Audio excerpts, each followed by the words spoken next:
নমস্কার বন্ধুরা, সাবিত্রী কিচেনে সবাইকে স্বাগত। দেখুন আমার পাশেই কিন্তু রান্নাঘর রয়েছে, আর রান্নাঘরের পাশেই কিন্তু পুকুর। আর এই পুকুরে আজকে মাছ ধরে রান্না করব এই সাবিত্রী কিচেনে। আশা করছি আপনাদের খুবই ভালো লাগবে, কারণ গ্রামের কিছু দৃশ্য দেখাবো, তার সাথে সাথে কিন্তু পুকুরে মাছ ধরাও দেখাবো, আর সেই মাছ দিয়ে কিন্তু রান্না করব একটু অন্যরকম ভাবে। তো চলুন আমি কিভাবে জাল ফেলছি আপনাদের একটু দেখাই।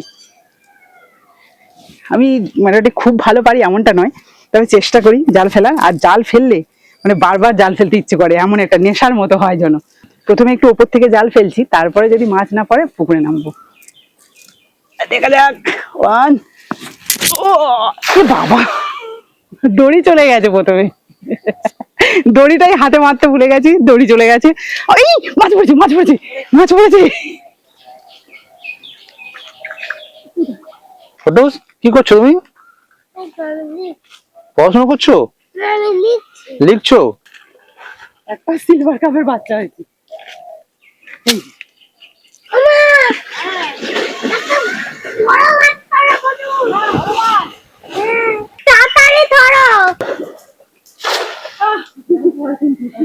হাত ব্যথা করছি, মানে এই জলের উপর দাঁড়িয়ে তো। এবার টানা দেব।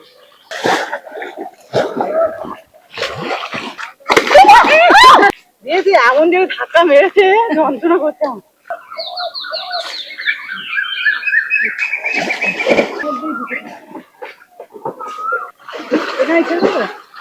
ছোট কাতলা কিন্তু পড়েছে তো, দেখতে ভালো লাগে। জলে নামলে তখনই বোঝা যায় যে কেমন কষ্টটা। দুবার টেনেছি, ওতেই জব্দ। মা ওখানে দাঁড়িয়ে গেছে, আমি এখানে জাল তুলে নিয়ে এসে বসে গেছি। সাজির বউতে মাছ ধরলো, কই মাছ ধরতে পারেনি? না, আমাদের মতো ধরেছি, দুজনের মতো পুরো ধরে নিয়েছি। ও, দুটো ধরলে তো হবে না, অনেক লোক তো। মাছটা দেখো শুধু, এর থেকে বড় সাইজের কিন্তু আমাকে ধাক্কা মেরে চলে গেছে। সিলভার কাপ, তেলাপিয়া,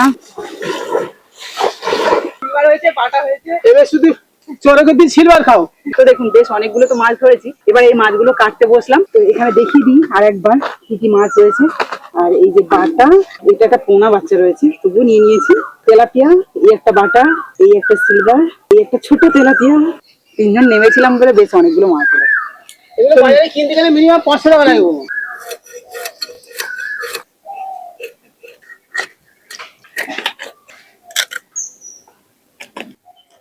দেখুন সবগুলো মাছ তো কেটে নিয়েছি, আর এক ঝুড়ি প্রায় হয়ে গেছে মাছ। আর এই মাছটা একদিন না দুদিন লাগবে খেতে, কারণ আমাদের বাড়িতে 4 জন, আর কুটুসকে নিয়ে 5 জন।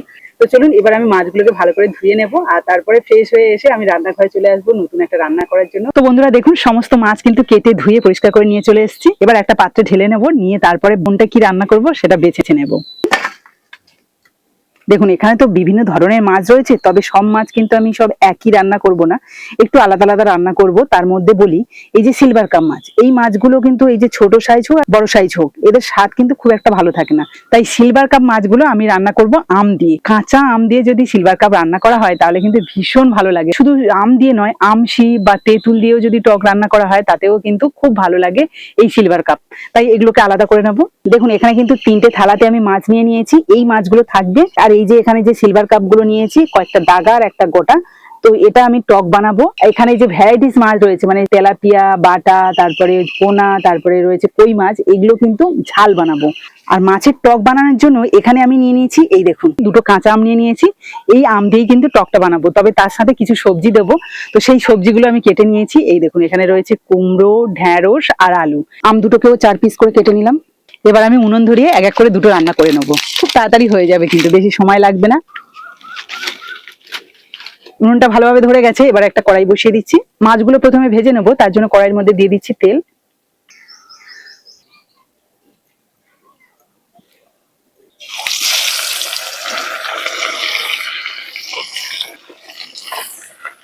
যে কোনো মাছ টক রান্না করলে কিন্তু সেই মাছ খুব বেশি কড়া করে ভাজতে হয় না, একটু হালকা করে ভাজলে খুব ভালো লাগে টকে।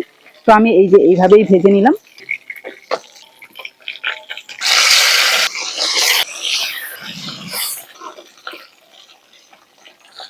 ঝালের মাছগুলো দেখেছেন আমি একটু কিন্তু কড়া করেই ভাজছি। এখানে আমি 2 রকম মাছই ভেজে নিয়েছি। প্রথমে কিন্তু কাঁচা আম দিয়ে মাছের টকটা বানিয়ে নেবো, তারপরে ঝালটা। মাছ ভাজার পর যে তেলটা কড়াইতে রয়েছে সেই তেলের মধ্যে দিয়ে দেবো অল্প একটু 5 ফোড়ন, মানে হাফ চামচ মতো 5 ফোড়ন দিয়ে দিচ্ছি। আর দিয়ে দিচ্ছি একটা শুকনো লঙ্কা। এখানে যেহেতু ঢেঁড়স নিয়েছি, ঢেঁড়সটাকে একটু ভেজে নিতে হবে, তার জন্য আমি তেলের মধ্যে প্রথমে ঢেঁড়সগুলো দিলাম। হালকা করে একটু ভেজে নেবো, না হলে ঢেঁড়সের একটা কাঁচা মতো গন্ধ থাকে না, সেটা করবে ভালো লাগবে না। 2 মিনিট মতো ঢ্যাঁড়সগুলোকে ভালো করে ভেজে নিলাম। এবারে দেখুন এই সবজিগুলো দিয়ে দিচ্ছি, আমটাও দিয়ে দিচ্ছি কিন্তু এর সাথে।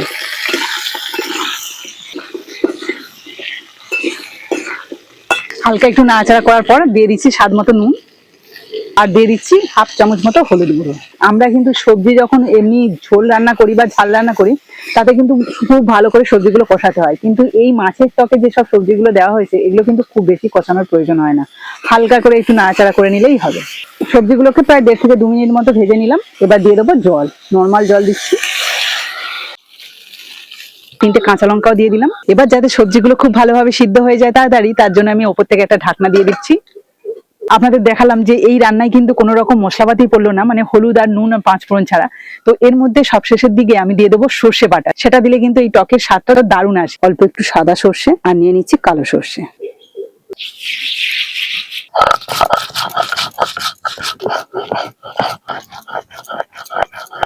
সর্ষেটা বেটে নিয়েছি, এদিকে এবার ঢাকনাটা খুলে দেখবো সবজিগুলো সিদ্ধ হয়েছে কিনা। এই দেখুন সবজি কিন্তু খুব ভালোভাবে সিদ্ধ হয়ে গেছে। এই যে এবার যে আমগুলো আছে না, এগুলো একটু ঘেঁটে দেবো, না হলে টকটা হবে না। এই যে এইভাবে একটু খুন্তি দিয়ে চেপে 2-3টে আমের ফালি একটুখানি ঘেঁটে দিলে টকটা খুব সুন্দর হবে। তার সাথে টকটা যদি একটুখানি মিষ্টি মিষ্টি লাগে খুব ভালো লাগে, মানে টক টক মিষ্টি মিষ্টি, তার জন্য 2টো বাতাসা দিয়ে দিচ্ছি। এবার দিয়ে দেবো ভেজে রাখা মাছ। আঁচটাকে এবার কমিয়ে দেবো, কারণ মাছগুলো দিয়ে আরো 2 মিনিট মতো ফোটাতে হবে, তাহলে কিন্তু মাছের মধ্যেও টকটা খুব সুন্দরভাবে যাবে। যদি আমার মতো সবজি দিয়ে আমের টক বানান, তাহলে কিন্তু প্রথমে আমটাকে ঘেঁটে দেবেন না, তাহলে কিন্তু সবজিটা সিদ্ধ হতে চাইবে না। তাই সবজি সিদ্ধ হয়ে গেলে তারপরে আমটা ঘেঁটে দেবেন। এবার যে সর্ষেটা আমি বেটে রেখেছিলাম সেটাও দিয়ে দেবো। এই টকটা যদি খান আর কিচ্ছু লাগবে না, কিন্তু বিশেষ করে তো এই গরমের সময় এটা দিয়েই সম্পূর্ণ ভাতটা খেয়ে নিতে পারবেন, এতটাই সুস্বাদু হয়। আর মন পেট সবকিছু যেন ফ্রেশ হয়ে যাবে, কোনো রকম মশলা ছাড়াই বলতে গেলে রান্না। মাছ আর সর্ষে বাটা দেওয়ার পরে আমি 2 মিনিট মতো ফুটিয়ে নিয়েছি। মাছের মধ্যেও কিন্তু টকটা খুব সুন্দরভাবে গেছে আর মাখা মাখা মতো হয়েছে, মানে একটু ঝোল রাখতে হবে, কারণ টকের ঝোলটাও খেতে বেশি ভালো লাগে। তো চলুন এবার তরকারিটা নামিয়ে নিই। গরমে স্বস্তি পেতে এই সময় কাঁচা আম দিয়ে এইভাবে টক বানিয়ে খাবেন, দারুণ লাগবে খেতে।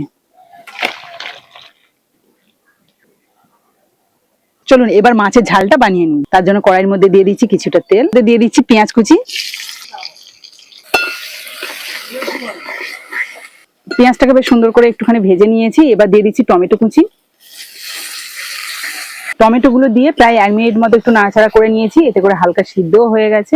আর সম্পূর্ণভাবে মশলাটা যখন রেডি হয়ে যাবে তখন কিন্তু টমেটোটা একদম সিদ্ধ হয়ে যাবে। তাই এখন আমি দিয়ে দিচ্ছি আদা রসুন বাটা আর কয়েকটা কাঁচা লঙ্কা কুচি, স্বাদ মতো নুন, হলুদ গুঁড়ো, দিয়ে দিচ্ছি লঙ্কার গুঁড়ো, সুন্দর একটা কালার আসার জন্য আমি কাশ্মীরি লঙ্কার গুঁড়ো দিলাম, আর দিয়ে দিচ্ছি অল্প একটু জিরে গুঁড়ো। এবার একটু মশলা ধোয়া জল দিয়ে ভালো করে কষিয়ে নেব।